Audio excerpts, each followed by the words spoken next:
علامہ اقبال کے خادم میاں علی بخش کو علامہ اقبال کے ہاں ایک ایسا ناقابل فراموش واقعہ پیش آیا جسے وہ عمر بھر یاد رکھتے ہیں۔ مجاہد ملت مولانا عبدالستار اس واقعے کے اصل راوی تھے۔ واقعہ نصف شب کی کہانی مولانا عبدالستار کی زبانی۔ گجرانوالہ کے بزرگ میاں علی بخش کے پاس آئے اور میاں صاحب کو کہا علامہ اقبال کا کوئی واقعہ سنائیں۔ میاں علی بخش نے کہا حضرت میں آپ کو علامہ کی زندگی کے بارے میں سب واقعات بتا چکا ہوں، اب میرے پاس اور کچھ نہیں بچا۔ جب حضرت نے اصرار کیا تو علی بخش نے کہا ہاں میرے پاس ایک واقعہ ایسا ہے جس کی تفصیلات علامہ صاحب نے مجھے نہیں بتائیں۔ ہوا کچھ اس طرح کہ ایک روز علامہ صاحب میری فداکارانہ خدمت سے مسرور تھے۔ مجھے کہا علی بخش تمہیں کیا دوں کہ تم خوش ہو جاؤ؟ میں نے جواب دیا جو معاملہ ایک دن آپ کے ساتھ پیش آیا تھا، میں نے اس معاملے کے بارے میں پوچھا تھا لیکن آپ نے بتانے سے انکار کر دیا تھا۔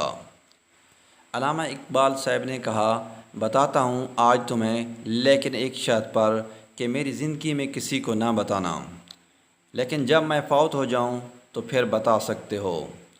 واقعہ کچھ اس طرح ہے کہ ایک روز نصف شب علامہ اقبال بستر پر لیٹے ہوئے تھے، بے حد بے چین اور مضطرب تھے، دائیں بائیں کروٹیں بدلتے تھے۔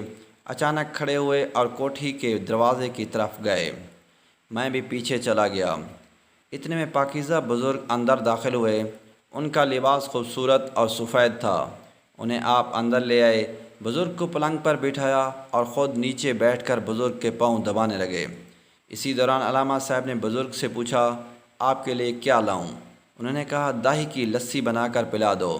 اسی دوران علامہ صاحب نے مجھے کہا علی بخش جگ لے کر جاؤ اور بہر سے لسی لے آؤ۔ میں حیران نصف شب کہاں پر لسی ملے گی؟ میں سوچ رہا تھا بھاٹی گیٹ کسی مسلمان کی دکان سے لے کر آؤں یا اسٹیشن پر جاؤں۔ جو ہی میں باہر کوٹھی سے نکلا سامنے ایک بازار نظر آیا جو پہلے کبھی نہیں ہوتا تھا۔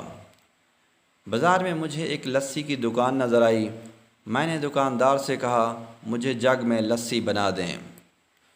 دکاندار نے مجھ سے برتن لیا اور اسے خوب دھویا، دہی کا ایک بڑا کونڈا بھرا اور اپنے برتن میں لسی بنائی اور مجھے جگ میں بھر دی۔ جب میں نے پیسوں کے بارے میں پوچھا تو سفید ریش دکاندار نے کہا علامہ صاحب کے ساتھ ہمارا حساب چلتا رہتا ہے، تم یہ لسی لے جاؤ اور علامہ صاحب کو پیش کر دو۔ میں جگ لے کر آیا اور علامہ صاحب کو پیش کر دیا۔ علامہ صاحب نے ایک گلاس سفید ریش روحانی بزرگ کو پیش کیا، انہوں نے پی لیا۔ پھر دوسرا گلاس دیا، وہ بھی بزرگ نے پی لیا۔ جب تیسرا گلاس بھرا تو بزرگ نے کہا خود پی لیں۔ کافی دیر تک علامہ اقبال سفید ریش بزرگ کے پاؤں دباتے رہے اور باتیں کرتے رہے۔ کچھ دیر بعد بزرگ اٹھ کھڑے ہوئے اور کوٹھی سے باہر نکلنے کے لیے چل پڑے۔ علامہ اقبال صاحب بھی ان کے ساتھ باہر چل دیے، میں بھی ان کے پیچھے پیچھے چل پڑا۔ جب بزرگ کوٹھی سے باہر نکلے اچانک غائب ہو گئے۔ میں حیران تھا یہ بزرگ کون تھے، اب کہاں چلے گئے ہیں؟ اور پھر سامنے بازار بھی نہیں تھا جس کے ایک دکاندار نے مجھے لسی بنا کر دی تھی۔ اسی دن علامہ صاحب سے پوچھا یہ بزرگ کون تھے اور دکان پر بیٹھے ریش دار بزرگ کون تھے؟ علامہ اقبال صاحب نے کہا میں ان کے نام بتاتا ہوں آپ کو، لیکن میری زندگی میں کسی کو نہ بتانا۔ جو بزرگ کوٹھی میں تشریف لائے اور لسی پی تھی وہ تھے حضرت خواجہ معین الدین چشتی اجمیری رحمۃ اللہ علیہ، اور جنہوں نے بازار میں لسی بنا کر دی تھی وہ تھے داتا گنج بخش علی حجویری رحمۃ اللہ علیہ۔ دوستو اس طرح کی مزید ویڈیوز کے لیے چینل کو سبسکرائب کریں۔